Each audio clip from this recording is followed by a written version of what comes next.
Masses of people are worried right now about how they're going to survive the ramping up of technology in the future.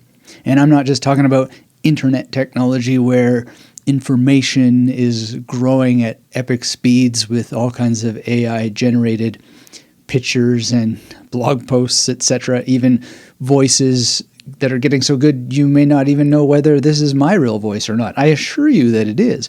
But, it's more than that. There's robot improvements, there's surveillance technologies that are getting better and better, and people are talking about how that they're having a hard time paying attention and remembering to think, but also just having good thoughts to think in the first place. And, I don't know just how bad I personally think it is, but I know that the threats are real when we focus on them, and that has to do with something called predictive processing.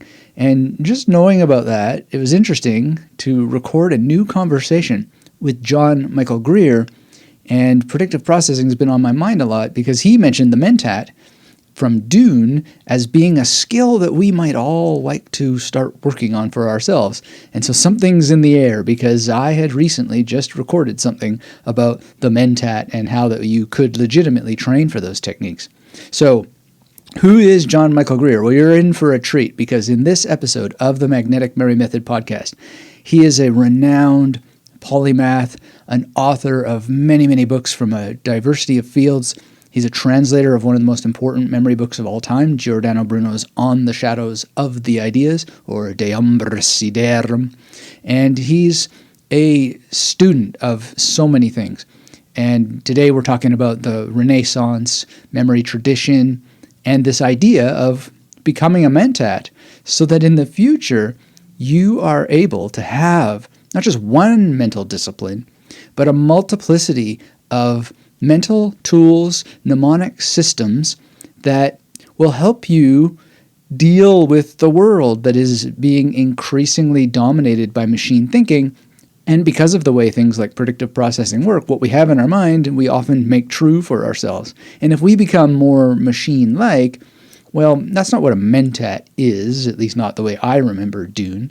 And you know what? We don't have to become like characters in Dune, but it is an interesting mental model to use. So I don't want to bury this interview with too much introduction, but this is an exciting conversation for me. I really admire John Michael Greer greatly, and I won't bury his links until the end. If you want to check him out, go to ecosophia.net and ecosophia.dreamwidth.org, and wherever you buy books, you can find many of his titles, including what I highly recommend is the John Michael Greer translation of On the Shadows of the Ideas by Giordano Bruno. And the occasion for the talk is that he's working on another memory book, and I am so excited about that, and I think that excitement comes through. So apologies, not that one is needed, if I sound like a little bit of a fanboy in this episode. I am indeed that, and proud to be so. But nonetheless, I know that it can sometimes come out a little bit thick. But in any case, without further ado, let us join this discussion with the wonderful, amazing, impactful, and erudite and very elucidating John Michael Greer.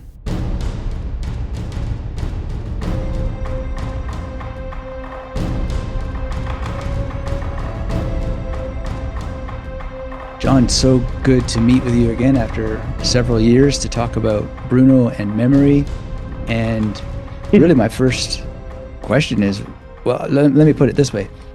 After your translation of On the Shadows of the Ideas came out, several times, and even in the most recent times before we reconnected, I was thinking, man, I wish John Michael Greer would do something else in memory, and so here it is. So, what brings you to, as I understand it, a project in medieval Renaissance memory as a book project, or what are you working on? Okay, basically what I've noted, there's been a series of discussions going on and around my blog, and just also just out there in the ethers generally, about the limitations of human thinking. and the extent to which many of us these days have very badly underused minds. We're so used to relying on electronic crutches of one kind or another. And this usually ends up stirring up some reference to Frank Herbert's novel Dune and the Mentats, who play such an important role in that. These people who are trained in a post-computer world, post-computer but very science fictional world, to have exceptional mental functions, including functions of memory. And I get involved in these conversations now and again. Sometimes people ask me, and I was going, you do realize that they basically had Mentat training in the Renaissance, didn't you? Mm-hmm. And that usually gets one of those, the sort of double take that you'd expect. But they did. Between the art of memory, which of course was very widely practiced there and can expand the ordinary memory capacities of the mind quite dramatically, the art of combinations, or Lullian art, which is basically a conceptual algebra, and a range of other practices, it seemed to me that it's entirely possible to put together in effect, a Mentat training program, a system of training based on medieval and Renaissance methods and into the early modern period that would enable any person with a reasonable amount of effort to do the kind of things that most people think of are impossible with their minds. So there was that. Go ahead. Right. I was going to say there must be something in the air, because I think it's like 2 months ago I put out a video on YouTube that was, about the Mentat, and I made a picture of myself looking like I had the blue eyes from Dune and all this stuff, and I was proposing. Like, I didn't think to say what you said about how they essentially did have that in those terms, but just this theme of like, I was wishing that John Michael Greer would do another memory book. I myself had just done this Mentat video too. I think it's 2 months ago. Yeah, well, one of the things, so basically I'm in the process of doing research for this. I'm also looking at doing another deep dive into Bruno. Right now, I'm doing a bunch of other Latin translations, mostly having to do with John Dee, Queen Elizabeth I's court sorcerer. He wrote a number of Latin works that have not been, I think, very well translated, and especially not by people who have any kind of background in the Renaissance astrology and Renaissance magic that he used. And it's one of those things.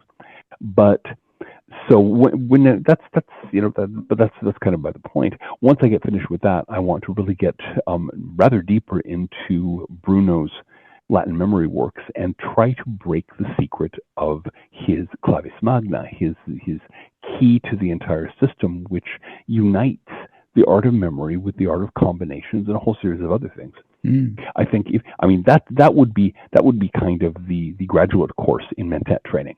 What I'm working on right now is mostly gathering the basic methods, teaching local memory, teaching some kind of basic Lullian combinatorial, teaching, this is embarrassing, logic. Ordinary logic is practically a lost art these days. How many people know what a syllogism is? Well, this is troubling, and it's troubling that they don't know non-classical logic or dialectism or dialethism or whatever you want to call it. Yeah, any kind of logic at all, really. But I'm thinking your basic syllogism, so you can look at a statement and say, okay, does that make any kind of sense at all? Does this claim follow from these foundations? And there's a variety of other things like that I want to plug into that. And I think that could be really exciting, and I think it could be something that a lot of people will want to learn, especially as more and more people are turning their thinking over to large language models, aka, quote, AI, unquote, which is a false term. It's not actually artificial intelligence. There's nothing intelligent in it. It's just, large language models that can spit out prose that seems to make sense. People are turning over their thinking to the corporations, and governments are turning over their thinking capacity to these devices, and I suspect it's going to land us in a world of hurt. And so having some people who actually know how to think their way out of a wet paper bag would, I think, be a very good idea. I think so. And, I wasn't thinking of going in this direction until later in our discussion, but since you talked about these themes coming up, I had read your book, The Twilight of Pluto, I think it's called. I have to look at my shelf, but the end of that book struck me particularly with the idea of culture, like entire cultures changing, if I remember correctly. And so that's sort of how you start here, our conversation. Yeah, well, the thing is, cultures do change. Cultures change all the time. It is probably the most The most widely held delusion in our modern time is to think of any given culture as something that's been just the same since, whenever. I highly recommend to all of our listeners reading books that were written before they were born, because it really is a shock. Or, if you go back and watch some movies, notice how fake they seem, and then realize the movies that you're watching now, they'll look just as fake 50 years from now. Cultural change is a constant. And now, the whole Twilight of Pluto thing, I don't know how many of our listeners are into astrology, especially into the astrology of politics and culture. We don't have to get deep into that now, but one of the things that I'm arguing here is simply that there were certain things that came in the early 20th century. Certain fantasies, certain beliefs about the world, certain notions about the future, ideas about where we're headed. And those have done very poorly, actually. And, people still cling to them as in this very weird, rather faith-based method, for approach. But they haven't done anything. They're not actually going anywhere. And so one of the things that we can expect in the decades immediately ahead is that many of these things will simply be dropped. That's going to be a traumatic experience for a lot of people. Just to give you an example, space travel is a 1920s pulp fiction cliche. That's all it is. This idea that humanity is necessarily going to metastasize across the solar system, it's pulp fiction. And yet we have, Elon Musk blowing up another rocket today in a futile attempt to get to Mars. And we've flushed an amazing amount of money down and resources down that rat hole that could probably have been used for something useful.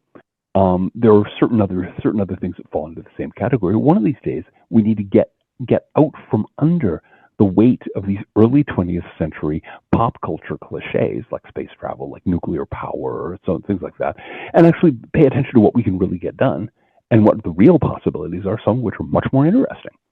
And which, to cycle back to what we're talking about now, most of the stuff that people got all obsessive about 100 years ago have to do with replacing human capacities with machines. We're going to take our capacities for self-discovery, for self-knowledge, for develop self-power, and we're going to replace them. We're just going to get gizmos to do it for us. Wow, that doesn't work too well.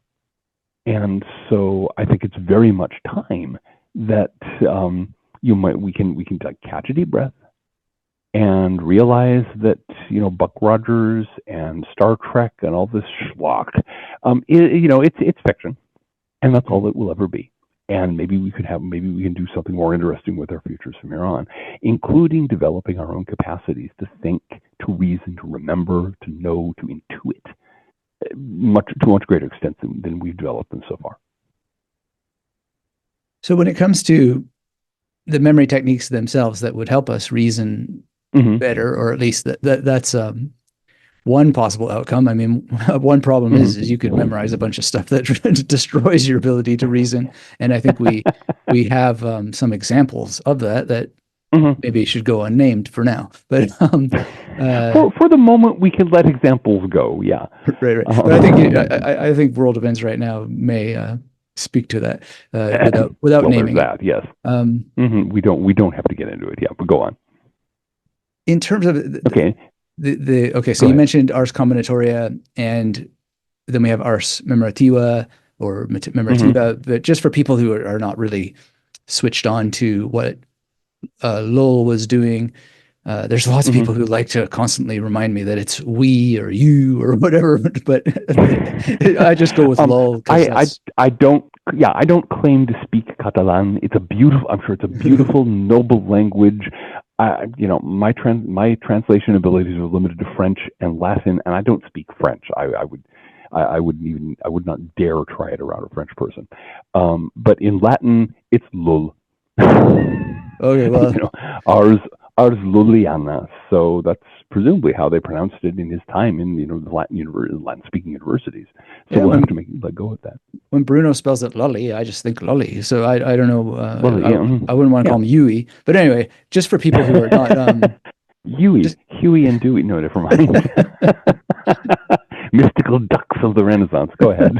Just for people who aren't Yeah, who don't really know combinatoria. Like, Okay. what are we talking about? Okay. Imagine for a moment you start with a set of basic concepts, just basic abstract concepts like, I'm going to pull some out of my hat here because Lowell's own concepts were drawn from theology, which most people don't find too interesting. But like, you have a concept like place, and a concept like time, and a concept like motion. Okay, and then you have questions like what and whether and why. Okay, and you start combining these. Anytime you're looking at some given situation, something you need to know something about. Okay, where is it? What is its place? There's your first question. Can you answer that? What is its time?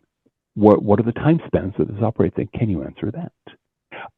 Why is it in this place? Why is it in this time? Why does it have this motion? Going through a sequence. In Lowell's own set of questions, there were 9 questions and 9 concepts. Bruno, as you would expect, took that to town. He had 30 of each. But but that's Bruno, way over the top. But the point is that it's just as journalists back in the day, back when journalists actually did journalism, used to memorize this who, what, where, when, how, why thing that they would always remember to ask themselves. That was a very, very simple version of this same thing, and yet it worked very well. Once you made sure you had all those details down, you understand something about the thing you're studying. If you have a full combinatoria in place, and you can ask a whole series of questions. For example, one that I got from early 20th century sources. The concepts. Let's see. We have being and becoming, source and substance, power, purpose, and value. The questions are whether or not, how and who, when, where, and why. This will not be on the test. But you just combine them one after another, and you have 49 questions. I promise you, if you can answer those 49 questions about any subject, you know that subject pretty thoroughly, and then you having checked yourself with that, you haven't missed anything crucial, and you can then start thinking about it clearly. And so that's the reason the Lullian art was so powerful, because it allowed people to systematize the art of asking questions, the art of seeing, okay, what do I know about this, and what don't I know about this? You're going through this thing and say, okay, why is it in this place? Okay, ding, ding, ding, I don't know. That becomes something you can investigate. And so instead of just skating right over and not realizing that, there might be something very important about why that is where it is. I think Sherlock Holmes going, why is that blood stain where it is? Okay. Why is that little bit of dirt, which does not belong to this part of the county, sitting on the floor there? It's a basic tool of reasoning. And it's one that can be practiced and systematized and put to very good use. So this is one example. It gets more complex. Lowell spent his entire life, developing this and working out systems of logic. So that, of course, he was working in theology. He was starting with first principles, and so he had 9 first principles and generated all kinds of comments about Catholic theology, which he was a Catholic. From that, and if you happen to be a devout Catholic, I highly recommend look into the original writings of Ramon Llull and see what you make of them. If you're not, there are other applications of the same process. So that's roughly what he was up to in terms of the ars combinatoria, a system of systematically asking questions, so you know what you know, and you know what you don't know. Right. So how I mean, I know Bruno makes commentaries on these, but how do we get how in your research so far, how is Bruno turning this into, like, it seems like he's got a mnemonic generator out of this, yeah. or maybe we step back a little bit. Why is all of this on wheels? Like, what? Well, you see, first of all, the wheels, that's one of Lowell's things. He was very into graphic methods of learning things. In fact, there's a fascinating site. I'll see if I can find it so you can post it on your site when this goes up. There's a fascinating site where somebody's literally built a set of computer images where you can literally construct the Lullian wheels and put and rotate them and so on. Think of these like the seven concepts and 7 questions that I just mentioned. Mm. Each of those can go on a wheel, and one of them ticks past another, giving you, bringing all 7 questions into contact with all 7 concepts. If you are Giordano Bruno, you have 30 such 30 points on the wheel, and you have 30 questions, and you have 30 concepts, and so you have, what would that be? 30 times 30 is like 900 potential questions. That, again, he was kind of over the top, but so you put it on wheels as a graphic way of explaining how this works, and then you use the same wheel to structure a memory system, which uses person, action, object. So you have 3 wheels for that. You have the same wheel system, and you can apply it both ways. And then you also have that applied in various other ways, which I'm still trying to work out from material in On the Shadows of the Ideas. He was not as clear as I would have liked. No. I know, that's a gentle way of putting it. I'm divided as I read him more, to the extent to which he was being an obstructionist to make you think the art for yourself, or is he just, I mean, the more I think of the placement of On the Shadow of the Ideas in his writing, I mean, it's an early book, and he doesn't, it's a very early book. He doesn't necessarily know how to write books yet, and maybe it does. Maybe it doesn't get better by 30 statues, but it's a little bit more clear what he means by placing images on locations, essentially. So he does improve, and it's more ontological. It seems to me, but there's a greater fusion of the concept and the application, I think, by the end of his writing. But yeah, this was, as you say, it's very early, and it was mostly meant as a sales brochure for his services. He wanted to get that book out there to encourage people to hire him, typical Renaissance intellectual. Hire Giordano Bruno to teach you how to think and remember everything, and if you pay me enough, you will get the secret of the clavis magna, the greater key, which will make you a intellectual and mnemonic Superman. We don't know that anyone really achieved that using his methods, although they were very effective, and they were used by a number of other students of memory at the time. Alexander Dixon, the Scotsman, who wrote several books on the art of memory, which I've got an English translation. He was a student of Bruno's. There were a number, of course, there were German students and so on. There was a lot of there, but. Yeah, on the one hand, he was in Shadows. He was not very experienced as a writer. He was trying to be very, very erudite, so he could show off his intellect, and that didn't make him clear. And he was also trying not to give away too much, because again, he was hoping to market his own services to say, this is what that means, and now hand over 300 ducats. Yeah, he should have lived in our time, where you just throw out the tsunami and you do all right. You just you don't have to. You just keep secret as open as possible. Exactly. No, I mean, yeah. If he were to suddenly reincarnate and starts teaching, the clavis magna, on his own podcast or something, a Substack, something like that, and just have a tip jar, he'd be fine. Well, Giordano Bruno podcaster. I like that idea. Since you mentioned Dixon, this might just be like a wild, silly way of tying things together, or it might be useful semiotics, or it might be some other thing. But Dixon gets into like the mansions of the moon for the memory palace and so forth. And since you have this wonderful sacred geometry deck and so much good instruction in there, along with these cards that have various geometrical forms, the memory wheel, I'm just thinking as we're talking, I wonder if that maybe Llull is looking at the moon and imposing a mnemonic structure on it, like a memory palace, and then it's entirely possible. Yeah. It's entirely possible that that's what he's doing.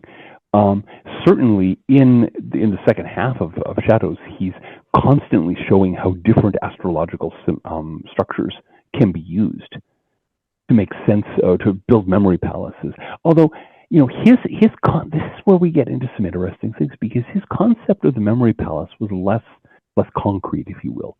than many of ours. He was not so focused on the local memory in the sense of, okay, remember a room. Here's your room. Here are the pieces of furniture. We put this image on the table. We put this image on the desk. We put this image by the door, and so on.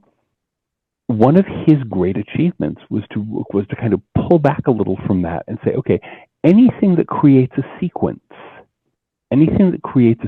that you will remember in order, like the signs of the zodiac, you can then move from one to another naturally. Once you hit Aries, the next one's Taurus. So if you take Aries as a starting point, you're going to go on to Taurus, you're going to go into Gemini, you know what comes next.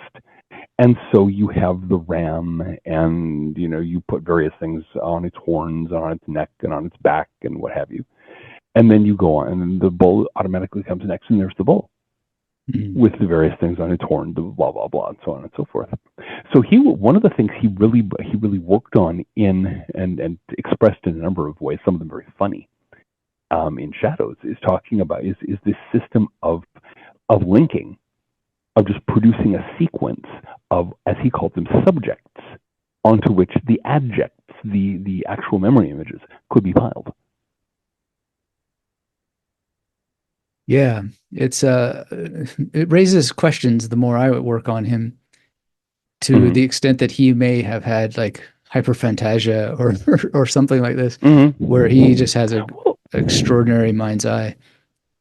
Well, I'm not really sure that's necessary. One of the things that I did actually fairly recently, when I was getting to work on this new project and reading, I finally got around to reading Moonwalking with Einstein, Joshua Foer's book, right? And proceeded to, because there were some good sequences in there, I proceeded to do some field tests with Bruno's methods, because I wanted to say, okay, how does this stuff that I learned from Bruno stack up to the stuff that that Foer was learning from this memory champion? And it actually worked. I found that Bruno's methods worked pretty well. One of the key elements of Bruno's pattern of linkage is that it allows you to put more than one image in each place. In your memory palace, or whatever you have, your memory golf course, whatever it happens to be, you have this place. I find it works. It's very easy to do up to 5, as long as they're visually linked together. So maybe I was just going to ask you're just going to ask if is there an example of how you're doing that without a place? Because that's interesting. Oh no. You see, you have one place, and we'll take the one. We'll take a one place, but you can have 5 images in that place linked together very easily. Let me take an example out of Foer's book, because as I said, I kind of tested myself against him. So there was this one sequence of 15.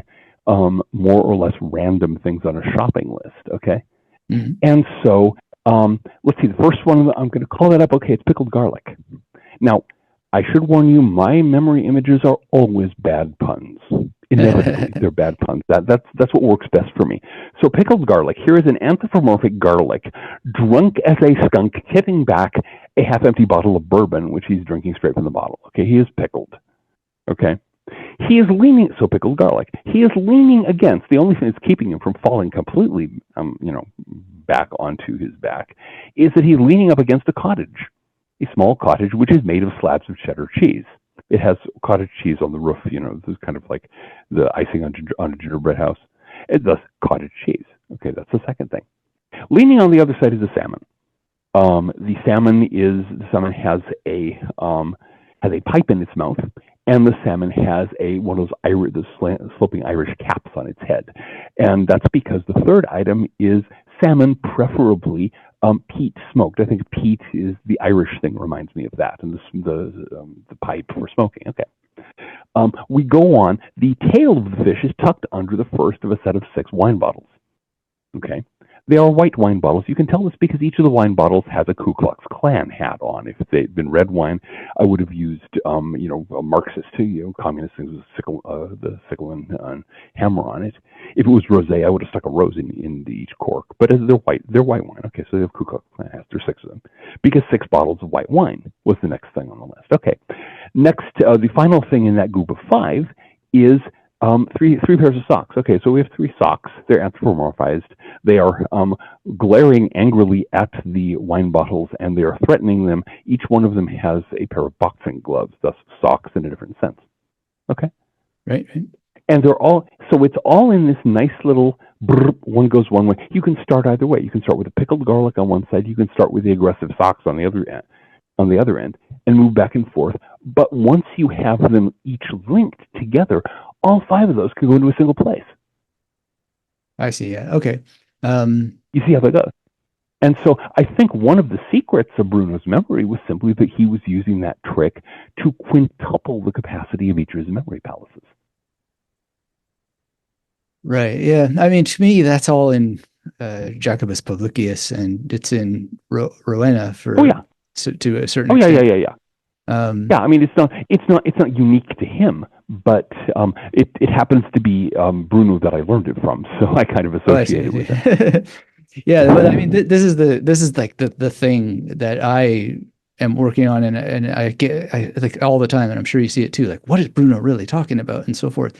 And I, On the Composition of Images, I think was the most helpful book for me. Putting aside the idea of like maximizing the amount of a location, because I in my TEDx talk that I memorized, I have 17 words on one station. There you go, and that's great. That's not particularly coming from Bruno, but the thing that helped me the most. Go ahead. I was just gonna say, I found out after the fact that On the Composition of Images is so much like Publicius, and I was just like, oh my God, I thought this was Bruno's contribution, and it's just kind of not in any fair way. So that sort of remains the question, like, what is the contribution that Bruno makes? And I don't know that I have that answer anymore. I used to think that I did, but now it's more a philosophy, more than the memory. That's just it. Bruno. Well, this is true of every Renaissance intellectual you care to name. They were all much less original than they like to claim. I'm not shedding a tear, by the way. The truth sets me free, but it is kind of like a weird feeling after having named it so much. Bruno had this amazing reputation, but he was not. He was less revolutionary than he wanted to think. He got a lot of it. I'm sure he knew the literature and the art of memory inside and out.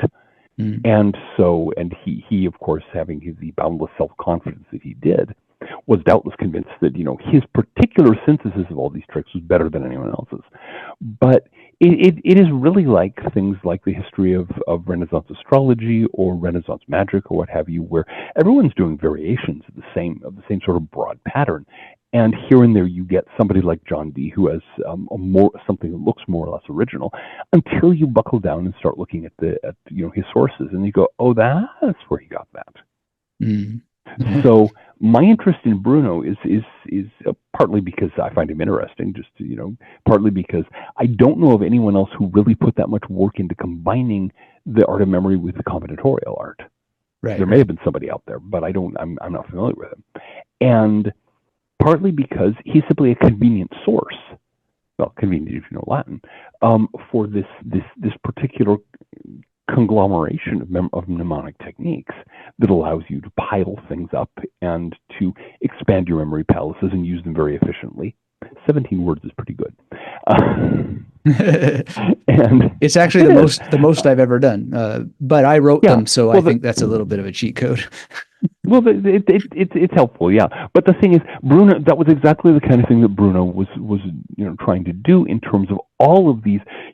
This goes on the head, and this goes around the neck, and this goes on this shoulder, and this goes on that shoulder, and da-di-da-di-da, down we go, so that every figure is loaded to the breaking point with stuff that you can remember, and yet with a little practice, you can remember it pretty readily. It doesn't require a lot of work to, again, go from the from the pickled garlic to the angry socks or vice versa.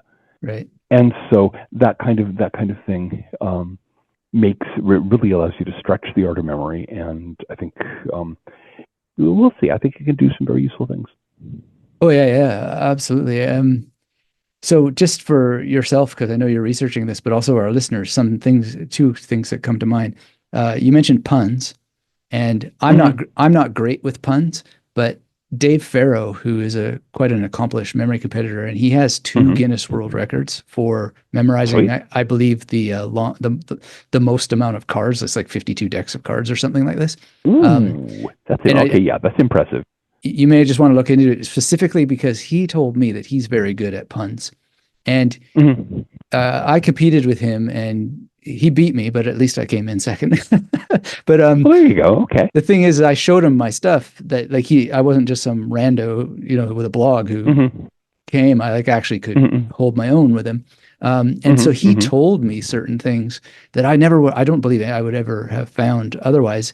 So the punning Mm-hmm. never quite worked for me. But one thing he said that Mm-hmm. changed my practice was a lot more focus on having one image interact with all the images in the sequence. Ah, interesting. Okay. So Okay, that's worth knowing. if you start with like an airplane, for example, well, I won't Mm-hmm. use his example because I don't fully remember exactly what he said. I No. just remember Okay, yeah. the technique. Um, I have fire for 84 using the major, and Mm-hmm. I specifically make that Chuck Norris with a flamethrower from Missing in Action 2. And That'll do. because Memorable. I like my PAO to be just one image if I can. Uh-huh. Like it is the Uh-huh. person and the object and the action in the same image as much as possible. Yeah. So, Mm-hmm. Mm-hmm. using what I learned from Pharaoh, I will try to get that flamethrower to blast through. This is very Bruno appropriate, I guess, but I'll blast through as much of the succeeding images in the chain as possible. So they're all on fire. Ah. And that helps with Okay, yeah. that helps with the initiating image. But if it's 16, it's Mm-hmm. Dashiell Hammett with dishes, and he'll be throwing that dish, and it'll bounce off of as much of the pond as possible to skip the dish or skip Mm-hmm. the stone. So whatever it is, Mm-hmm. I try to get it to have more staying power, and this is part of what I call a Mm-hmm. bridging figure as well. Mm-hmm. Mm-hmm. So there's that, and the other. So looking into Pharaoh may be useful for you, or talking with him. Mm-hmm. And there's an interview that I have with him. I don't think we get into that much detail, but that's what he taught me after the competition. Nice. Nice. Mm-hmm. The other thing about the body and the specific links. So Ron White, another competitor who I think he has done one of the greatest things to bring meaning to memory demonstrations, whether we like war or not. He like memorized the Afghan wall, and like once a year he recites all the names of the soldiers. Good Lord. So it's a really impressive. Okay, that's impressive. It's an impressive really demonstration, but impressive, also I think there's so It's much also very- meaningless. Sorry? No, it's a very profound thing to do. I'm delighted to hear that. Yeah, it's like it's a magnitude of order of meaning ahead of playing cards and random digits and pi and all that. But in any case, he taught me something that I've used ever since, because Bruno in 30 Statues has like the 30 stations on the body, the 2 eyes, the 2 ears, all that. That's just like way too overloaded. But if you break it down to 10 and you know your major system, you have 0 over the top of your head for space. T is the top of your head. 2 is the nose or N. 3 is M. 4 is your rib cage for R. 5 is your liver for L. 6 is the hip joint for ch. And 7 is the knee for K. 8 is the calves. 9 is the bottom of the feet for B and P. So now you not only have a very simple, or it's only 10 stations, but it's a more direct straight line down a body, and it's linked with a number system. Yeah. Nice. Okay, that's that. And both of these you knew to me, and I will add them to the armamentarium. That's great. and Ron's great to talk to if you get hold of him. I had to ask him 11 times, I think, to be on the podcast, and I finally bought his course. That convinced him. And I not only did I buy it, but I actually passed it, because he has one of those courses where you have to actually complete the stuff in order to get to the end. He sends you a black belt piece of paper, and then I got him on an interview. Anyway, he's a really nice guy, and if you can get him, he knows stuff like that, and it's really cool. No, that's one of the things that really impresses the stuffing out of me is watching the sort of memory subculture that's been rising up in recent decades, and the amount of original work that's being done. It's not just rehashing, Francis Yates. Right. And it's actually getting into original sources and then doing new work with them. This is great. So I think all of us who are kind of contributing to this in one way or other, it's definitely something that has some life to it and is going places. And so, yay, at a time when so many people are neglecting their minds, it's great to see so much, so much new creative stuff being done with them. Yeah, I think we still have the problem that Bruno and Dixon faced, though, which is that a lot of people aren't getting it, and that frustrates me. And I don't know. I really don't know how to make it simpler, but I'm trying to learn from. I mean, I find in Dixon that he's really quite aggressive to his readers. Mm-hmm. He's a Scotsman. Oh, I say that, my ancestors were from Scotland, and they got run out of Scotland for being cattle thieves and cutthroats. So, yeah, I just don't. I think one of the lessons I take from Bruno is that it is your art of memory, and you got to do it. Because he says that, I think it's in the shadows. He says, if you think there's a better way, show it to me, basically something like that. And to me, I thought, is he really just being arrogant or mean, or is he actually being a Zen master? And I feel there's a lot of Zen in him, in that sense of. I would say so. Yeah. The thing is, I think one of the reasons that I'm rather intrigued by the way that the idea of the mentat has started spreading is precisely that not everyone's a mentat. In the sort of Dune imaginary future, not everyone's a mentat. It's something for people who have specific training, who have specific kinds of work that they've learned how to do, but they're valued for it. And I think one of the things that we're likely to see as the revival of memory techniques really continues to build and pick up steam is that that's going to become a little more of a known thing. There will be people who know how to do this stuff, and you know who they are.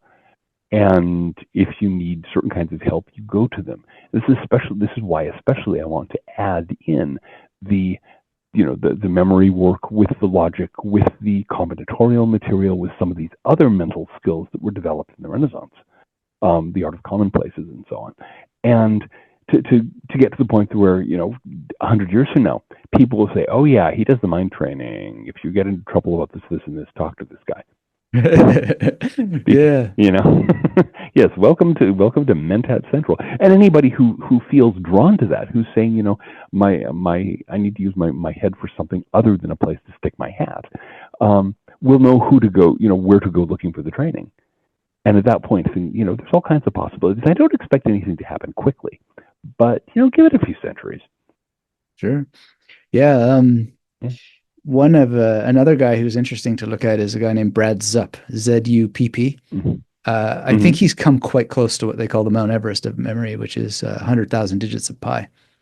Anyway, years ago, he was on the podcast, and we were talking about humanity forking potentially between those who train their brains and those who have it turned to mush. And like ChatGPT was not, maybe Markov text generators were in my mind, but nothing like what we see now. But now I can see that the echoes of that conversation.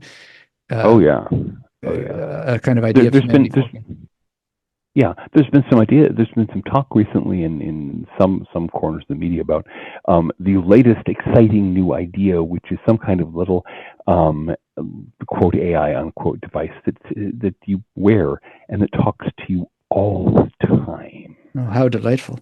And yeah, thank you. And the tech geeks are going, ooh, how cool. And I'm going, that's insanity on a crisp fried bun. They seem to have forgotten thousands of years of tradition to try to stop yourself from hearing voices inside your own head, let alone outside. Exactly. So, I don't know. I've considered referring to the, setting in a suggestion to people who are developing this thing. Here's your brand name, Mephistopheles. Oh yeah, that's a good one. Because we're already seeing people literally wigging out with these large language models. People who have convinced themselves that when they talk to ChatGPT, they're talking to God. And ChatGPT is feeding this and saying, yes, you are my chosen prophet, and this kind of stuff, because it's designed to kind of pander to you. And I think of what's likely to happen if they end up with these little wearable things, kind of the Google Glasses system for your brain, and what kind of bizarre psychological messes we're going to see as a result of this. And but that could cause a fork, a pretty fair fork. In fact, a lot of people would be well and truly forked in the process. Indeed. But in the meantime, the rest of us, we have the capacity to use our minds, or to learn how to use our minds, and might as well get good at it.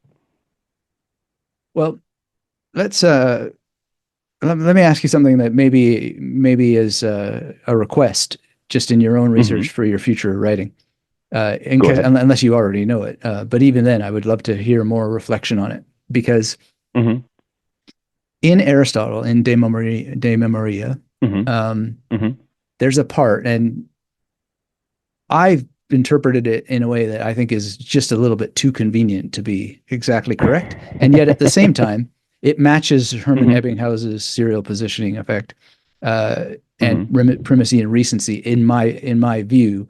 Anyway, you may know the part that I'm talking about, where he says, so you have A, B, C, D, and it's the Greek alphabet, but anyway, A, B, C, D, and then if you forget something, just enter the middle of the alphabet and basically go back to the beginning. You'll find your place.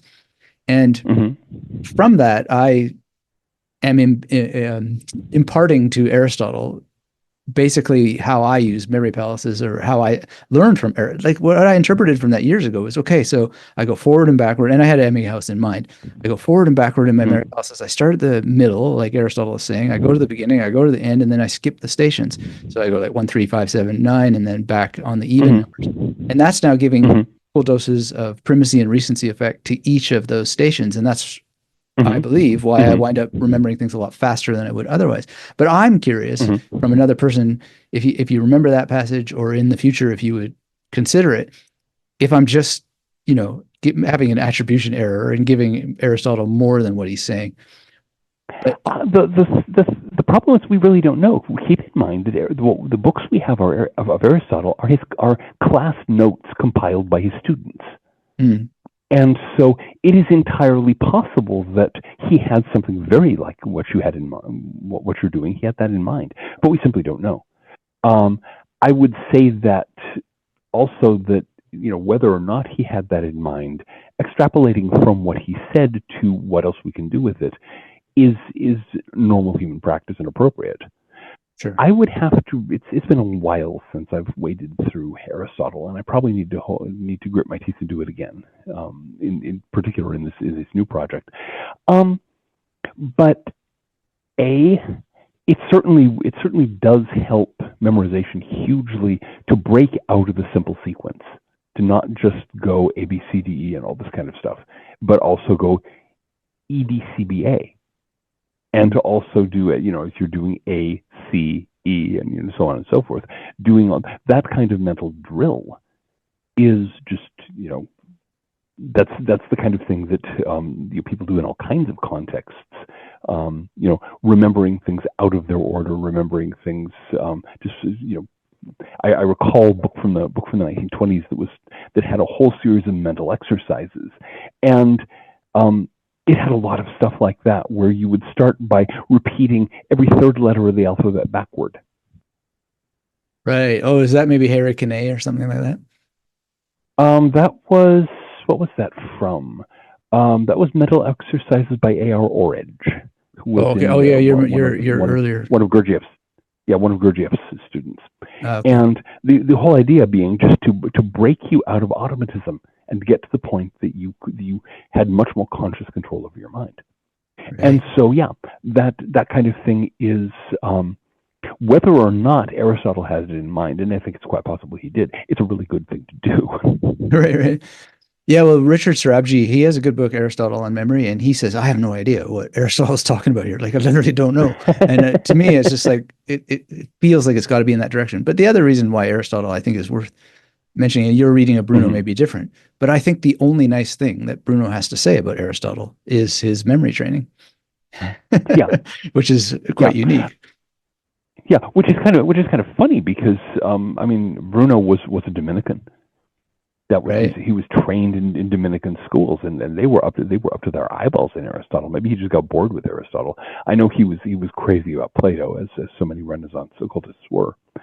But but yeah, the whole alphabetic thing. I mentioned I'm gonna drop this gonna drop a reference to this also here. We talked briefly online a little while ago about the old Irish memory system that appears to have been used by early medieval Irish bards. It was based on their Ogham alphabet. That's Ogham. It's Irish. You leave out half the sounds. And the Ogham alphabet itself is divided up into 5 groups of 5 letters each, so it's really well suited for memory. And the practice back in that time was simply to establish alphabetical sequences, as many as possible. So you had trees, you had Beth the birch tree, you had, and so on. But you also had birds, Bethan the pheasant, and so on and so forth in Irish. You had fortresses, you had rivers, you had animals, you had mountains, you had anything, literally anything where you could build an alphabetical sequence. Now, was that possibly inspired by that bit of Aristotle? Yes. We know that the Irish preserved an enormous amount of Greek material that was lost to most of Europe, and it was in fact from Ireland that most of Western Europe got reliterate, became literate again after the worst of the Dark Ages were past. But they had this system of using alphabetical sequences like that, and so I think it's very possible that. Whether that suggests that maybe Aristotle had a specific kind of mnemonic practice in mind, and the kind of thing where you drop into the middle, and in your way skip back and forth, up and down, and so on as an exercise would make very very much plenty of sense that way. Yeah, thank you for mentioning that. I did look up. I don't know how do you say it. Oricept. The Oricept Nanikis. I'm mangling it. Nobody who isn't Irish can pronounce that correctly, and it's an Old Irish, which makes it worse. But yeah.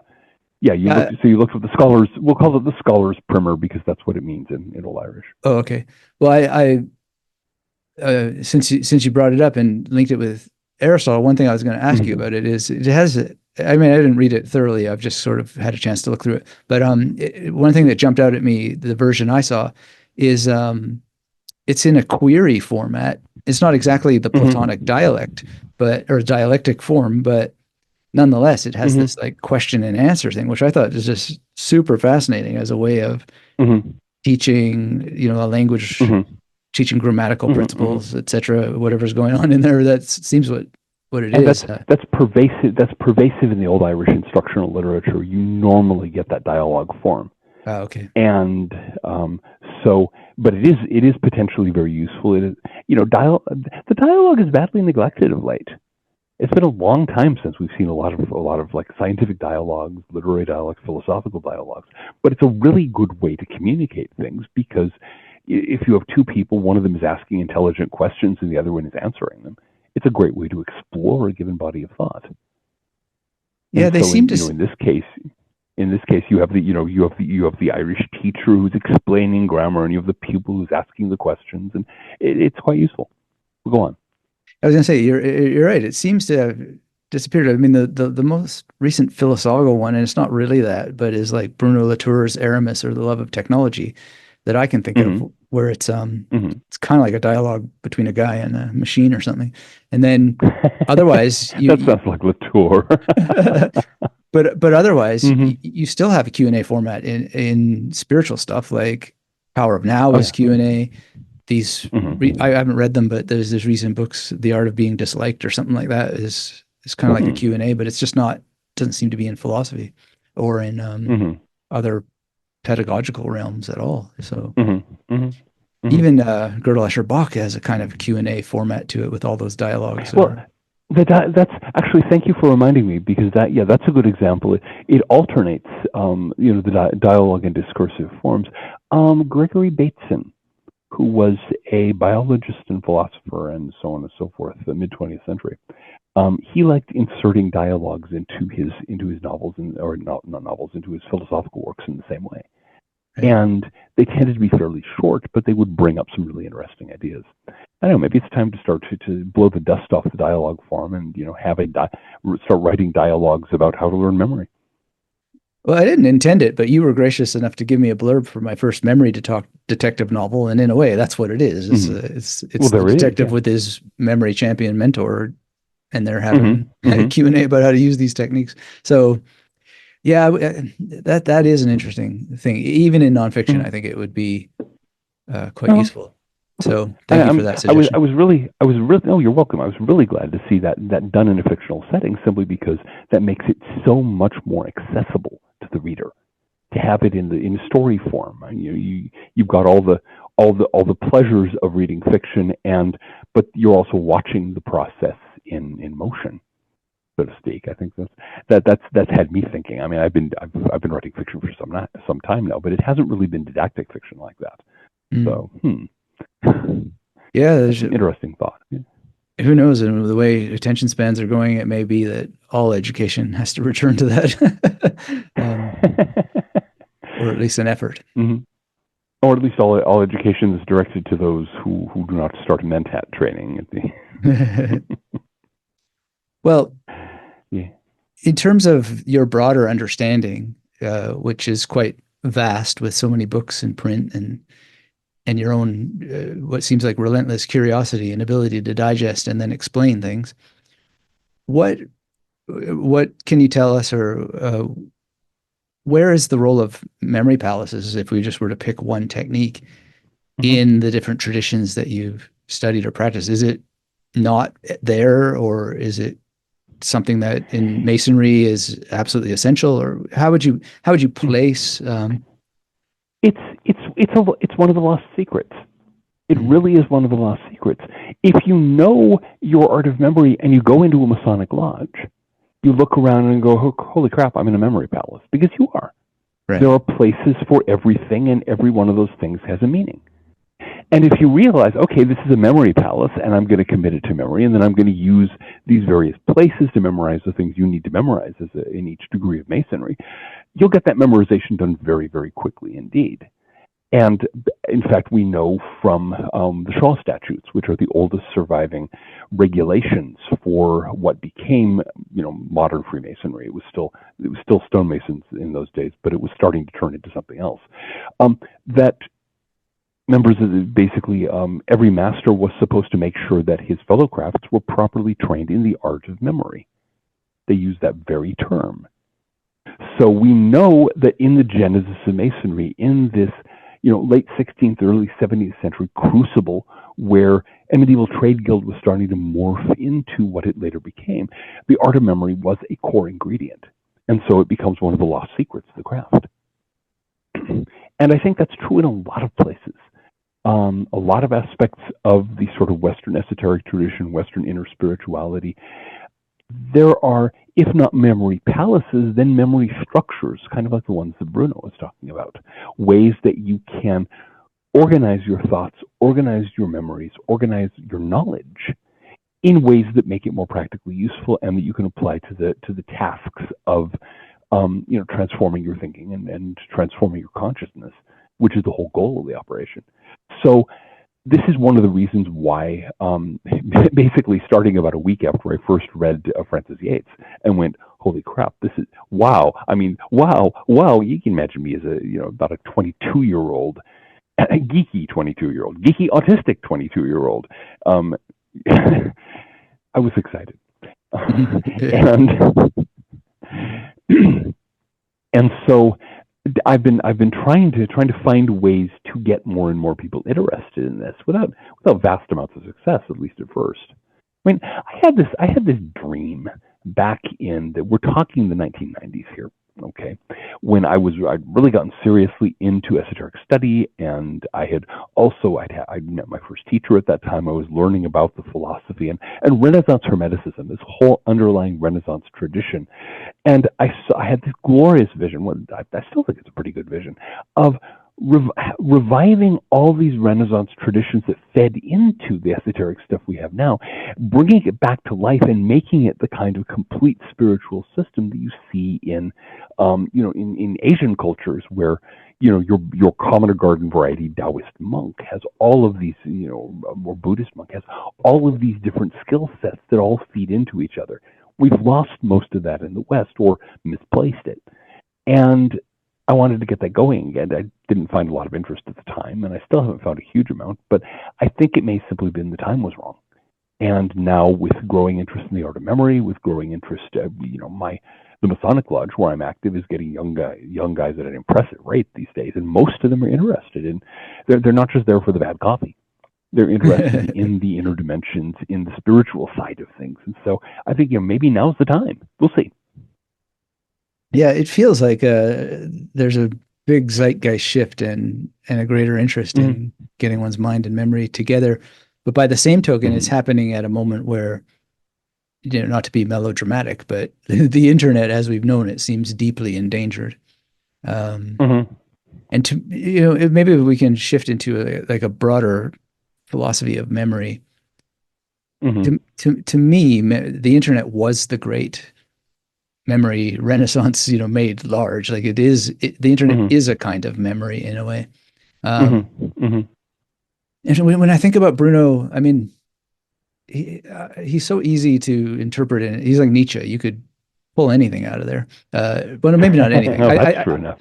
I think actually maybe he's got a few more side rails than Nietzsche. But nonetheless. Well, do you prefer? It depends. Do you consider being burned at the stake to be less problematic than spending the last part of your life completely stark staring nuts? I think both of them kind of ran off the rails pretty badly.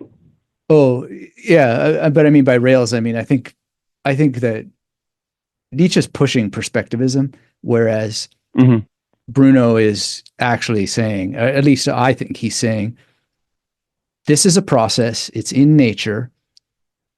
We can become like nature.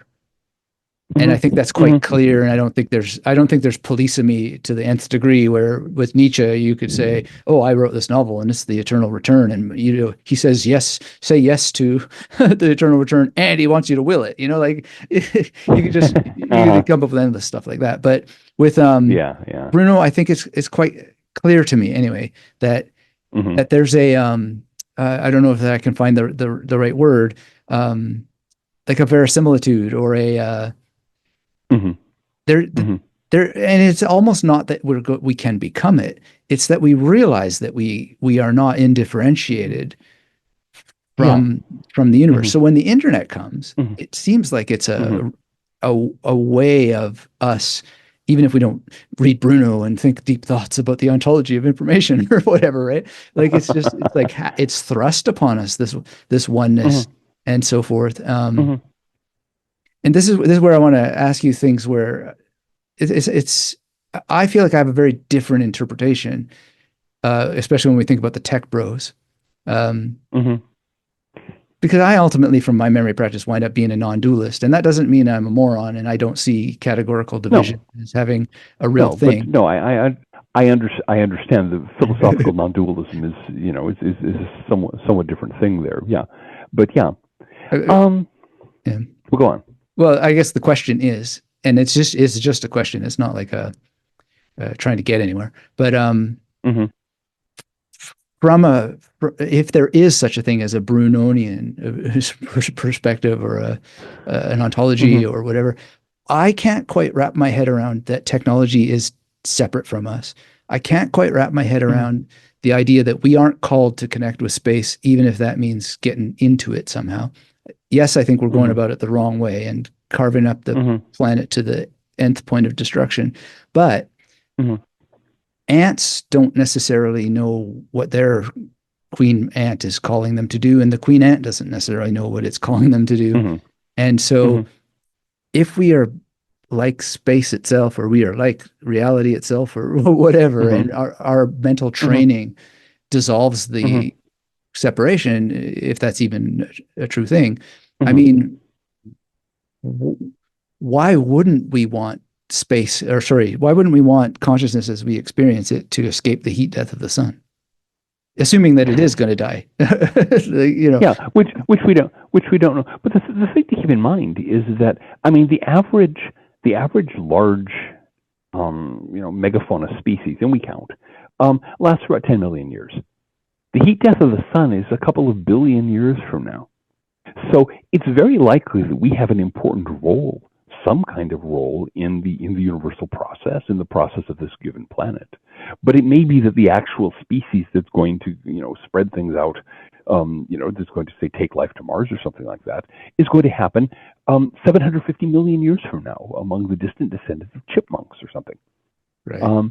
It's important to one of the great lessons that I think that our society is beginning to learn, and it's interesting because some of the Eastern societies have the same perspective. You see it in Hindu thought, for example, and in Buddhist thought, an awareness of deep time, the sheer scale of time. In the West, we haven't had that until just a couple of centuries ago. Most people in the West believed that the world was 6,000 years old. And that's all, and it was going to last for a little while longer, and then it was going to end. Right.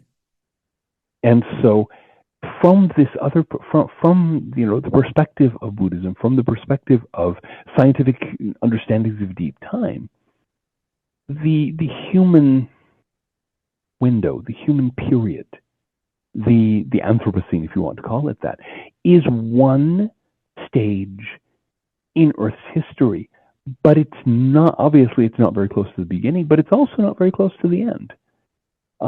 You'll probably recall all of those canned notions that take Earth's history up to now and describe it as a single year, and they talk about how 7 minutes to midnight such and such happens. I always thought it was much more useful to take the entire arc of Earth's history from from the point that the planet cooled enough for rain to fall on it, to the point that it's absorbed in the helium flash when the sun finally goes boom, as a single year. And in that case, this is an afternoon in early September. Right. It's a few. Our species will exist for maybe an hour. In a sunny afternoon in early September with just a hint of chill in the air. And so stepping back from this kind of anthropocentric notion that we have to be the conquerors of nature, the salvation of the world, and say, no, we're a part of the process. We have been brought into being to do certain things, granted, and we will do those things and probably pass out of existence in 10 million years or so. We're not that old of a species yet. And that's fine. And then, H.P. Lovecraft had this great thing where the next great intelligent species beyond us would be beetles. This mighty beetle civilization that would reach to the stars. He was, nutcase though he was, and I won't, he had his problems. The guy was terrified of salad, for example. Oh, really? He had this. Oh yeah. He just literally he'd look at a salad and start starting to twitch. He had that awareness of deep time. He had that sense that humanity is not something separate from the cosmos, not this unique creation with all important what have you, but simply part of the whole, part of the universal process. And so, from my perspective, which is, very much from within this same worldview, from within the Western esoteric version of it, you're right. The ants don't know what they're being called to do, neither the queen ant, nor the drones, nor the worker ants, nor anybody else. They do it anyway. And they, certainly, it's probably a mistake for them to think that some fantasies read by 12-year-old boys with sweaty palms in 1925 are useful guides to the ultimate destiny of our species, our solar system, which is what so much of the tech bro stuff amounts to. But we don't need to worry about that. The important thing is to deal with the situation we're in now, dream whatever dreams work for us, and know that the universe is unfolding as it should, whether we realize this or not. Okay, well, I'm glad I asked then.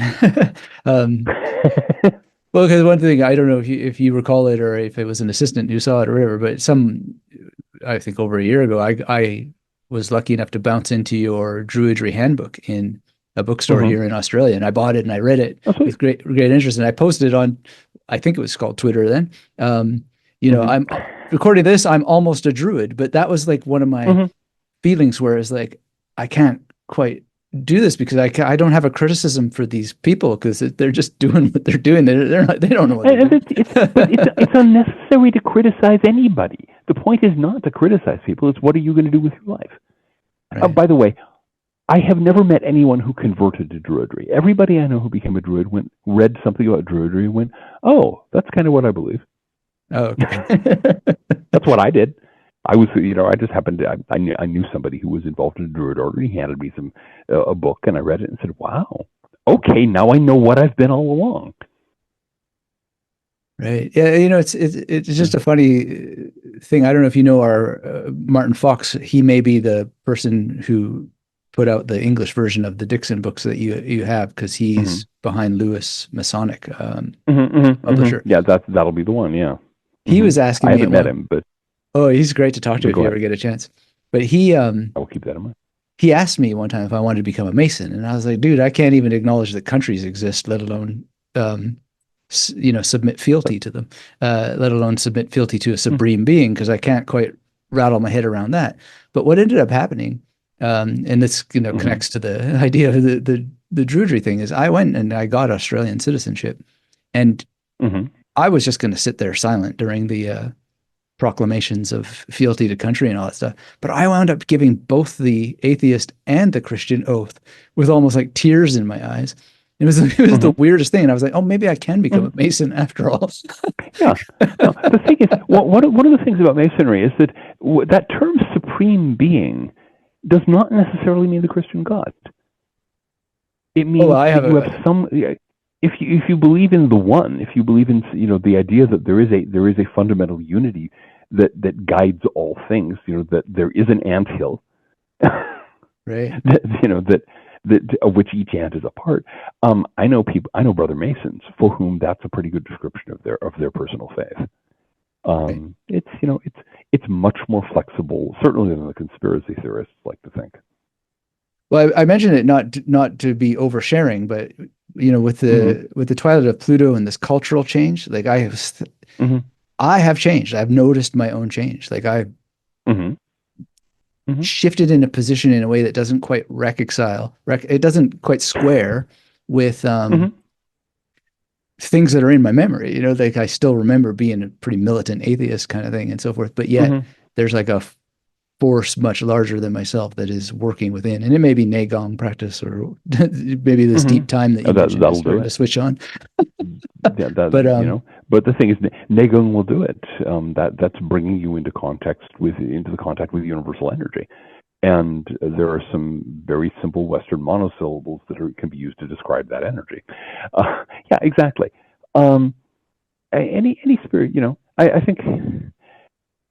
I remember a friend of mine who would get into these conversations with atheists sometimes and say, the God that you don't believe in, I don't believe in him either. Right. And it's complicated, but whatever works for you. One of the things about the Druid tradition is that it's not stuck on the idea that everyone has to agree with me. Consensus is overrated.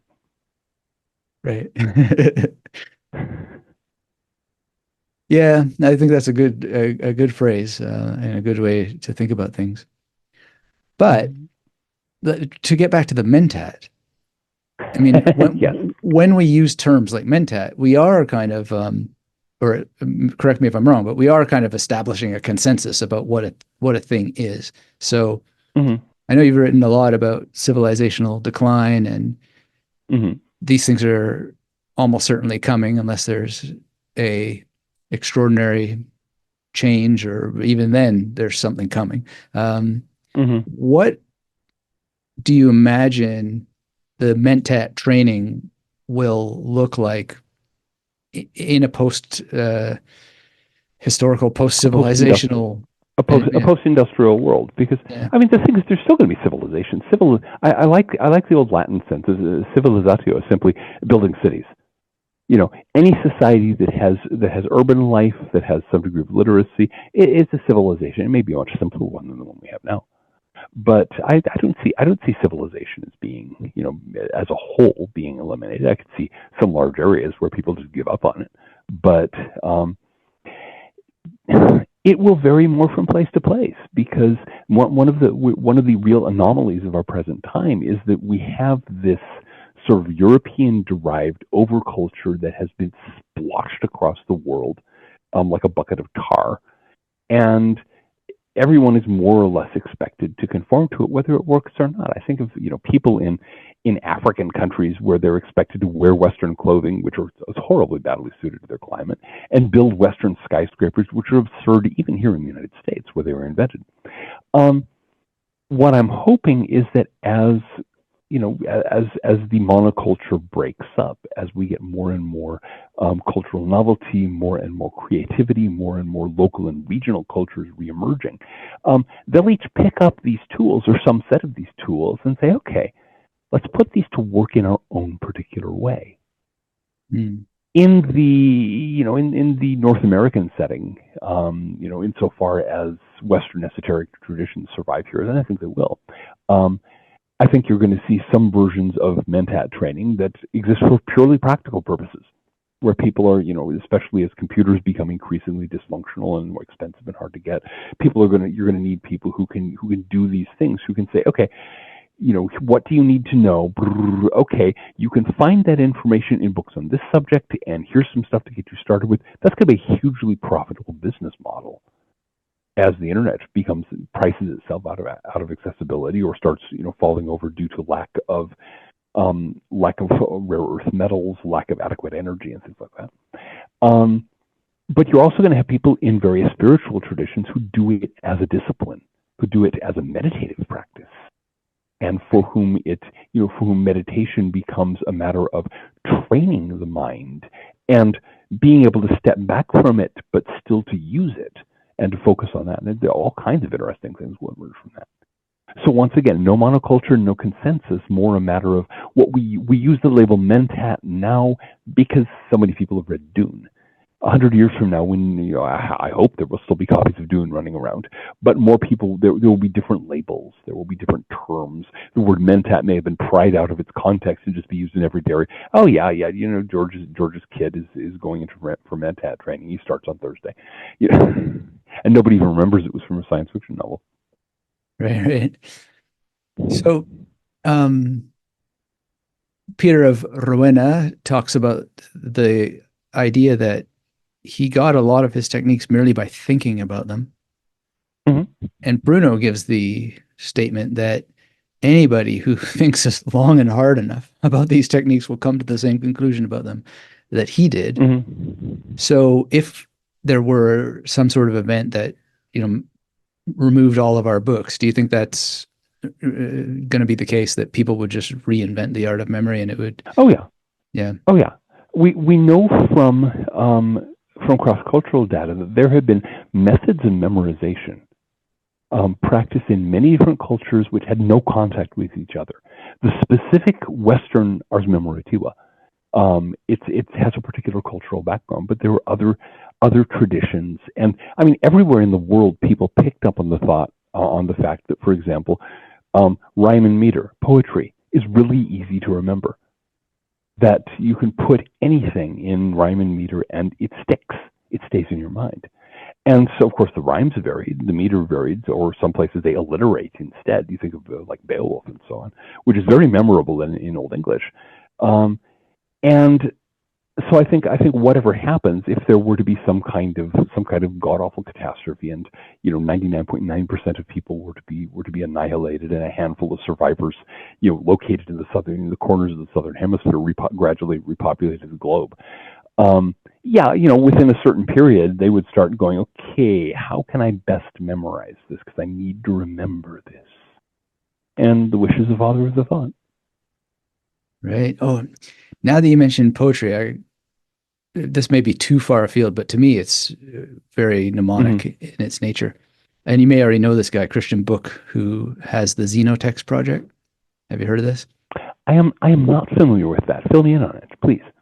So Christian Book is a conceptual poet who has achieved what he has called the impossible, and I think he actually deserves that term. He got a grant to inject poetry of his own composition into deathless bacterium called Deinococcus radiodurans.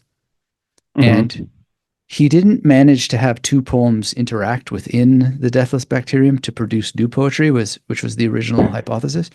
But which sounds like William S. Burroughs in the 21st century. That's totally Burroughs. But even though that part didn't work, it does preserve the poem, and now the xenotext is actually in space on a Mars rover. And part of the idea is, and the poetry, by the way, I've memorized a little bit of it. I probably might get this wrong, but it's not bad. I think it's quite extraordinary. It's like the poet hammers on the grim gate of Dis to demand of demons one night of rest, the right of each pilgrim to wait like a guest, greeted by death at twilight, like stuff like that. Not exactly amateur. No, and also I note it uses meter and rhyme. So much of the crap the stuff that happens for poetry these days is just prose chopped up into random line lengths. The dread curse of the beat poets. Right. But in fact, yeah, that's nice. I hope they didn't send the xenopoetry to Mars in bacteria. I can never really quite figure out, like, I have to talk to him one of these days and ask him because when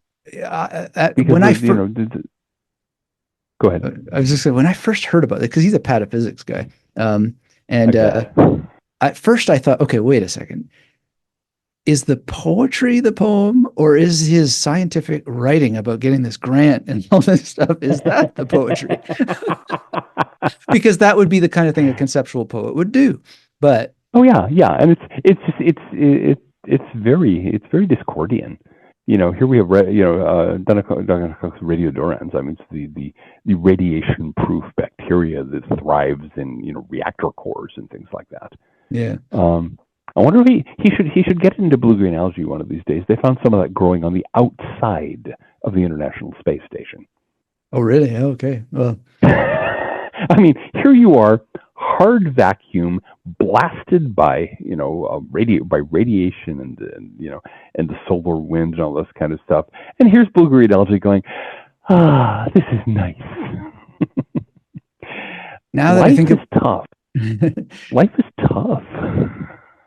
Yeah, it is tough, but man, it can sneak into the crevices, especially on the space station. Yeah. No, it's good. It's good. We come from a robust planet. Actually, now that I think about it, Christian book also mentions Llull, or alludes to Llull in a poem, one of the poems in a different book called Eunoia. And the line is an abstract art that charts a phrasal anagram. To describe the memory. Well, I won't recite the whole poem, but what's extraordinary about those poems is that he wrote them all so that they only have one vowel. They're lipogrammatically constrained. So it's like awkward grammar appalls a craftsman, a data bar is dapt as a raw damn stagnant art, and scrawls in alpha. Like all those words only have the only vowel A. Yeah. And then it's if you get in the O chapter, it's like or I better do the I chapter because I haven't finished memorizing the old one. Like writing is inhibiting, sighing I sit, scribbling in ink this pigeon script. I sing with nihilistic witticism, and it goes on. It's just so. It's actually one of the most difficult things I've memorized because the word choices become very awkward. Yeah. Have you ever taken a look at any of the novels that have been written where they leave out the letter E? I like George Perec, Avoid. Yeah. Alack is another one that I know of. Oh, okay, I don't know that. I forget the name of the author, but yeah, that's actually been something that's been done for some time. That people just leave out the letter E. I tried to write a progressive one, which would involve like I finished it, but it's terrible. But anyway, the all the letters in the word mnemonic are repressed, and in each chapter, in order, the character finds, he's a neuroscientist, and he finds each letter. So in the first chapter, he finds M. So in chapter 2, you can now use M. And then in chapter 3, you can now use MN. And then in chapter 3, MNE. Yeah. That would be extremely challenging. Well, like I said, it's not very good, but I did it. No.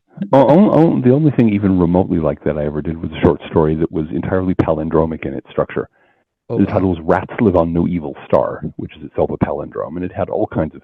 The whole thing was set up so that it literally read the same way, almost word for word. I wasn't able to get it to quite work that way, but it read the same way from beginning to end, or from end to beginning.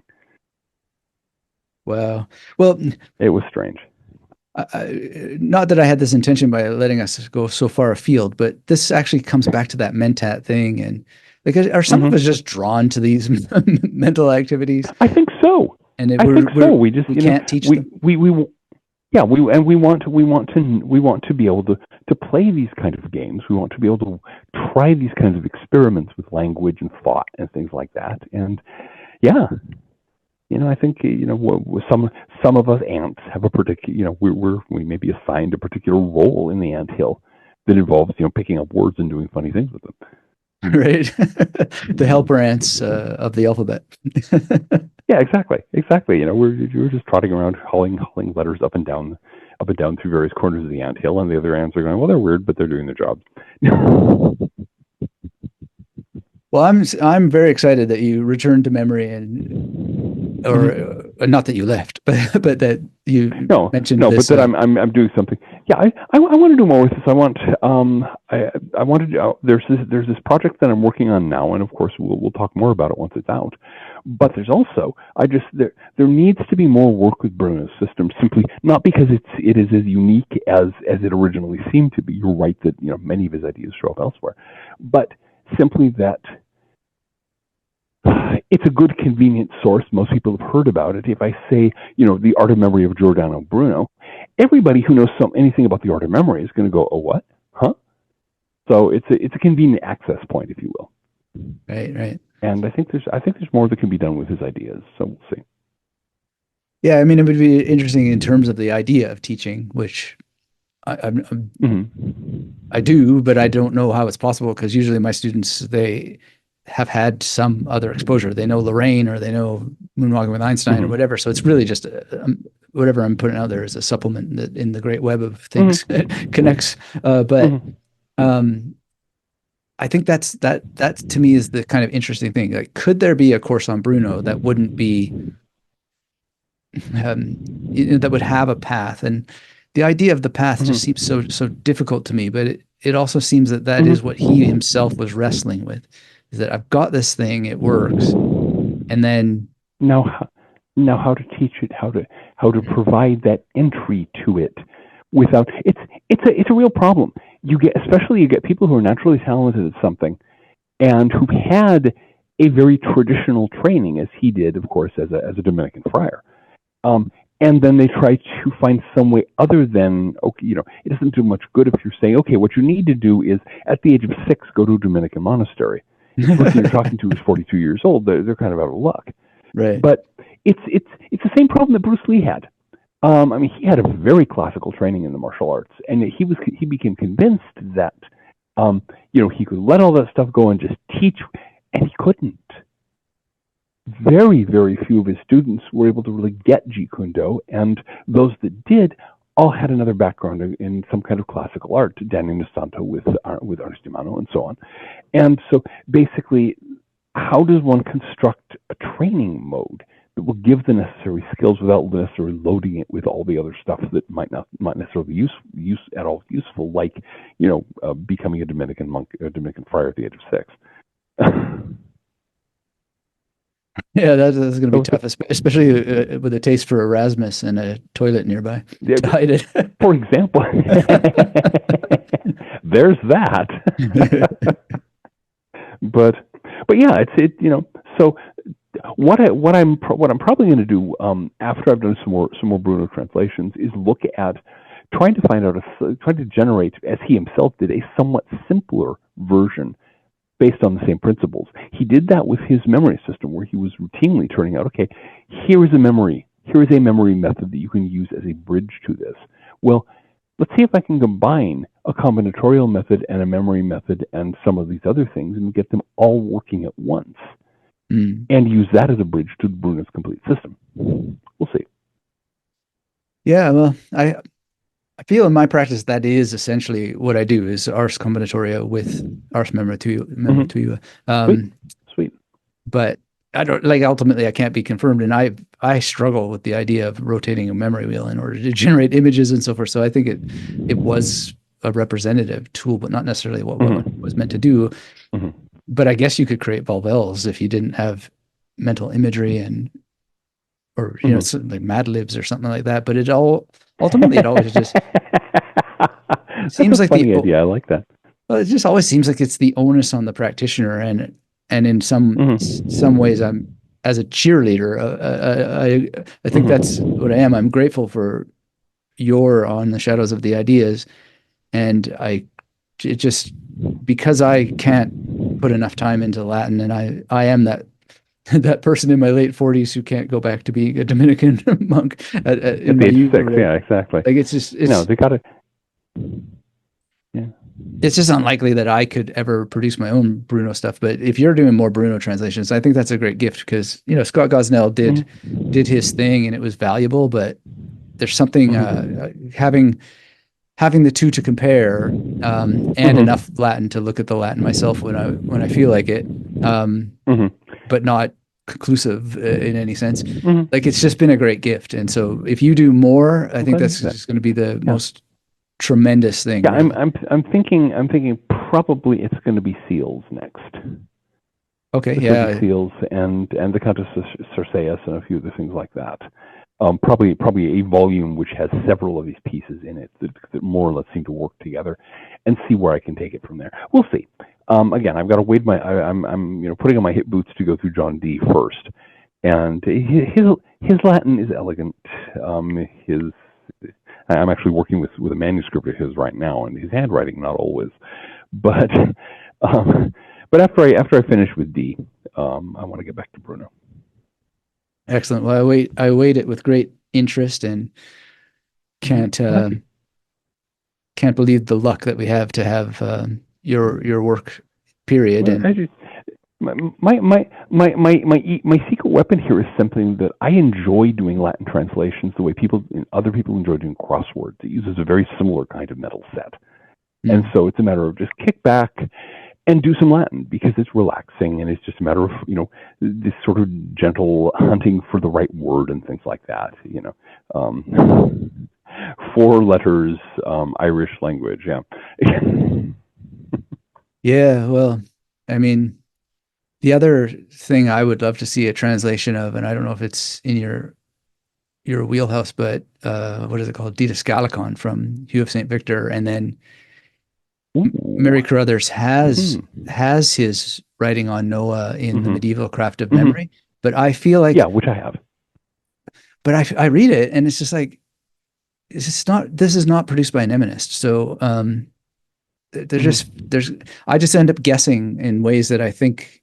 It might be fun to think that I'm hitting something, like with the Aristotle example. But I'd really like to see it from an eminist, because I gave you a sample there where I was guessing what Hugh of St. Victor is on about, but it's I admit it's advantage. I'll put some thought into that. That would require learning medieval Latin, which is a different kettle of fish than Renaissance Latin. I could do it. I mean, I translated the Picatrix, which was horribly bad Spanish medieval Latin.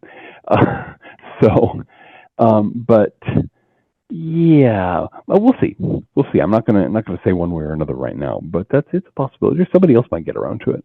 Well, I can tease you only with the opening sentence. Omnium expediendorum prime sapentien qua perfecti boni forma consiste. But my elisions are probably quite wrong. And of course, I would translate it my own way, which is choose wisdom above all things. Because in it is the form of good. But anyway, a wish list thing if you're ever looking for a project. If I ever end up bored and in need of a project, I will keep that one in mind.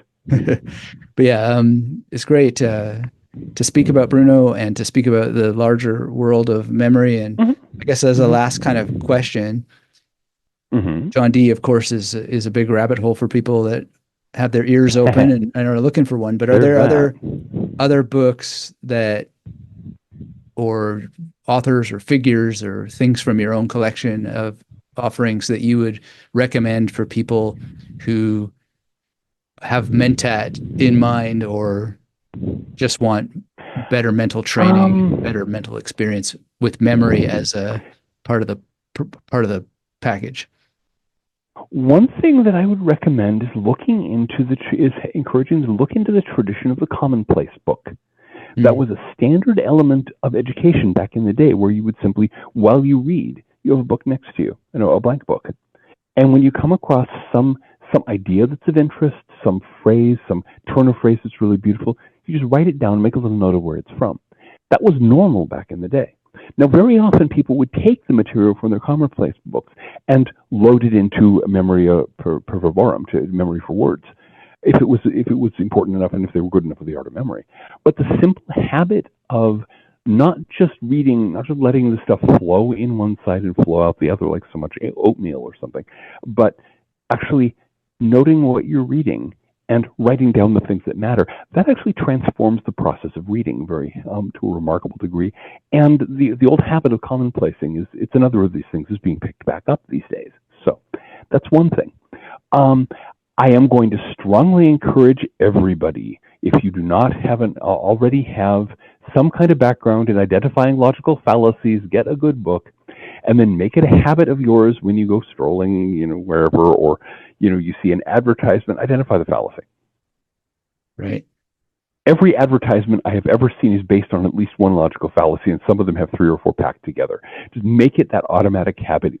Of course, anytime a politician opens their mouth, they're lying, but they're also fallacious. Okay? So you want to go, okay, what logical mistake is he making? How is he distorting the case? Is it an appeal to authority? Is he begging the question? There's all of this very well-developed stuff dating back to ancient Greece for how you listen to somebody and go, you are so full of it, it's coming out your ears. And it's incredibly useful to have that knowledge, and too few people have it. So those are 2 things I'd like to encourage people to start with, just commonplacing and learning and exercising the sense of logical fallacies. If you can do those 2 things, just those 2 things, pay attention to what you read and identify blatant logical stupidities, you will be so much smarter than the average person. There's no comparison. Then you can go on, but let's start with those 2. Yeah, and now that you mention it, I mean, it's not the same thing as you're saying, but perhaps a supplement to it would be something like rhetorica ad hernium, like Oh yeah. for rhetorical devices, or Aristotle on rhetoric, if you can get through the dryness of Aristotle. Yeah, Aristotle. If you there are some good. One of the things, again, if I have endless free time at some point, I'm going to see if I can find a good medieval handbook of rhetoric, or better yet, find an Elizabethan one and just update the language a little bit. Because the normal training that everybody got at the age of 10 Yes. would enable most people to communicate far better than anybody communicates these days. It's one of the great discoveries that I've made, and it's a horrible discovery, is the extent to which we have fallen so far beyond our supposedly primitive ancestors. We've lost things to them with perfect common sense. I mean, things like logical fallacies, things like logical syllogisms. 12-year-olds normally mastered that stuff back in the day. And you listen to, again, politicians, if you must, or advertisements, or any of this crap, okay? And the thought that a 12-year-old in the Middle Ages could go, okay, that's stupid, that's really stupid, and you have no evidence for what you're saying, and this is complete horseradish, why are you wasting our time? And be right. When everyone in our time is staring at the television, looking like so many sheep, going, bleh, and just taking it in, does not suggest that, human consciousness is evolving. Quite the contrary. So let us recover the ability to identify, a little bit of rhetoric, a little bit of rhetorical skill is good, a little bit of attention to what we read, the capacity to identify obvious, blatant logical howlers and laugh at them, by the way. And I think just that in itself would revolutionize our everyday lives. So your mission, if you choose to accept it. Yeah, I'm slightly preparing, and I don't know if I'm going to be able to do it in exactly the way that I have in mind, but I'm even going a step further by seeing if I can't participate. I'm not the only one. There's, speaking of cultural change and all that, is just some effort to revive trivium and quadrivium, so Yes, that yes, yes. you have astronomy, so you can understand, and music, and geometry, etc., so you can understand balance and harmony and these kinds of things. Before you even get to the quadrivium, you know how to read and absorb information. You know how to think rationally and process the information. You know how to speak clearly and present the information. The trivium is not trivial. And Right. so, and yeah, then you add the quadrivium on top of that, and you've got a wonderful foundation. One of the things we have going on in the United States these days, a huge number of people these days are homeschooling their kids.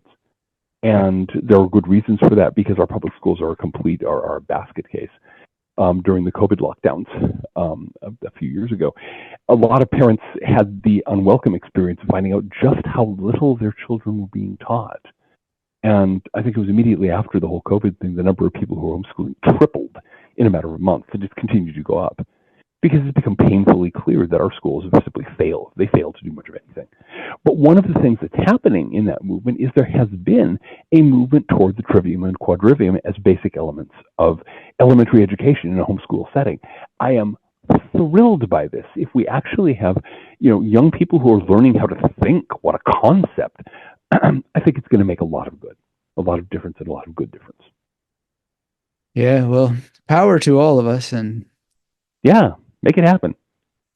Yeah, I guess that's the other kind of question, is how we're going to get together. I mean, there are togethernesses here and there, but with the internet being challenged, I think the local, I mean, you've talked about this in your writing and advised people on how to make it happen, and, learn about simple skills like gardening and medical care and so on. So I think the sooner we all get prepared for that, or at least some of us, the better. Yeah. I'm really hoping to encourage more people to just and remember that we're not looking at a sudden vertiginous drop into medieval conditions. It's a matter of things fading out a little at a time. The internet's being among them, but here I'm going to do I'm old and I remember back in the day, sonny boy. We managed to communicate fairly well without the internet. And there were newsletters, and there were all kinds of things like that. That they were not quite as quick, but they did the job. And I think we can expect, as the internet starts pricing itself out of common availability, many of these things will return. So we'll see. I mean, I'm sitting here looking across my living room right now, and there is a stereo on the other side of the living room. It is a turntable for vinyl records. That's come way back in recently. So technological retrogression, technological retrobation, as I've called it, is a live action these days. People are doing it. People are doing it in a big way, and that is already starting to build frameworks that can function in the absence of the internet. So I think we'll be okay. Yeah, I think so, and I feel all the more encouraged from having colleagues in memory. So. I look forward to the next time we can get together, and likewise. I'm excited to see you on Reddit. It's just that's been fun. One of those things. Yeah. Well, I kind of go wherever, and I resisted it maybe too long, being involved over there, because it's pretty easy to see how it could use the thing, kind of ways that we talk about it, as opposed to a lot of floundering and not too. I mean, I said I don't like to criticize people or whatever, but now I'm going against that in some sense. But I don't know. It's weird. There's like a weird call to do things, and I think there is a clear better in the art of memory, or at least a path to more sophistication. Maybe put it that way. So. Having access to Bruno. And I think, again, a lot of people are feeling that. I think the anthill is starting to make preparations for something. And the ants are just suddenly going, oh, I should scurry over here. So let's scurry. Let's do that indeed. thank you again for the time. And Thank you. I'll put on all your websites and so forth. But if memory serves, it's like ecosophia.net, I think, is the main one. That's correct. Ecosophia.net and ecosophia.dreamwidth.org for my Dreamwidth journal, where I put short pieces. Okay, good. Well, I hope people will go and visit you. And as I often recommend, your books, just grab anything really, but especially if you're into memory, the Bruno translation of On the Shadows of the Ideas and whatever is yet to come.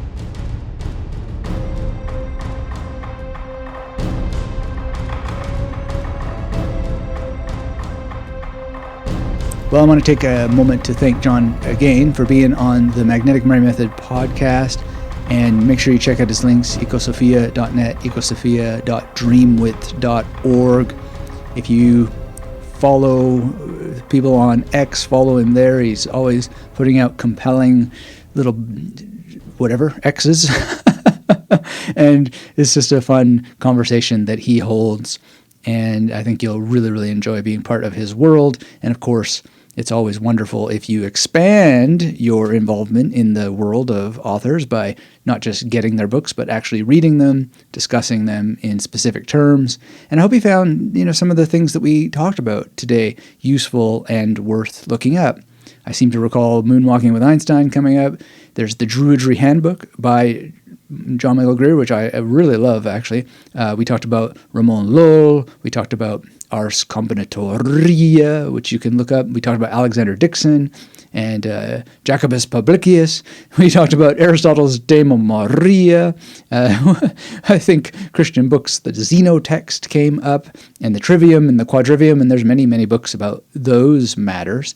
And, it's a very, very powerful thing to just follow up with the things that get mentioned. So I'm doing a little bit of memory exercise for myself by reciting them, but also hoping that you will follow up with all those leads, because it's very, very good for your brain. And if you want to become like a mentat, well, that would mean a little bit of mental programming by not just gathering, not just hunting, but also, what's that word we use these days? Consuming.